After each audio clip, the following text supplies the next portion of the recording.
آج بھی غریب ملا غریب کے پاس اسلام ہے، مولوی مالدار مولوی کے پاس اسلام نہیں ہے، پھر بھی جتنا ہے مزید اپنے ایمان کو بیچتا ہے۔ یہ بخاری کے الفاظ آپ کو سنا رہا۔ آج بھی غربا غریب طبقہ ہمارے مدرسے میں، آپ کے اس مدرسے میں کل آ جاؤ پرسوں آ جاؤ، آج تو جمعہ ہے، آپ کے اس مدرسے میں اب 6-7 سال اس مدرسے کو ہو گئے، اس سال 400 لڑکے پڑھ رہے دور حدیث میں، سب کو سبحان اللہ۔ آپ آ کر کے دیکھ لیں، پاپڑے نہیں بیچتے ہم لوگ، پاپڑے نہیں بیچ رہے ہیں یہاں پہ، پڑھائی تو ہے نا۔ پاکستان کے ہزاروں مدرسے تیسرے چوتھے نمبر پر ہے، سب کو سبحان اللہ۔ 5-6 سال کے اندر خدا کی قسم مجھے خود سمجھ میں بھی نہیں آتا، یہاں نہ باتھ روموں کا انتظام ہے، نہ صحیح غسل خانوں کا۔ 1,500 آدمی، 1,500 سے زائد ہے، 1,500، آخری فارغ ہونے والے 400، ویسے 1,500 سے زائد۔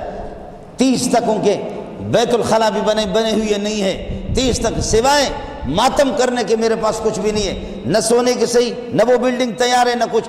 یہ ان میں امیر بھی ہے، ان میں غریب بھی ہے، مسکین بھی ہے، پٹھان بھی ہے، بلوچ بھی ہے، سندھی بھی ہے، مہاجر بھی ہے، سرائکی بھی ہے، پنجاب کی بھی ہے، ہر قسم کے لوگ ہیں۔ کس طرح زندگی گزارتے ہیں، کس طرح زندگی گزارتے ہیں؟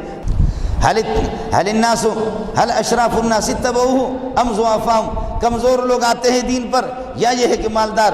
تو اس نے ابو سفیان اس وقت مسلمان نہیں ہوا تھا، کہنے لگے بل ضعفاء، کمزور غریب لوگ آتے ہیں۔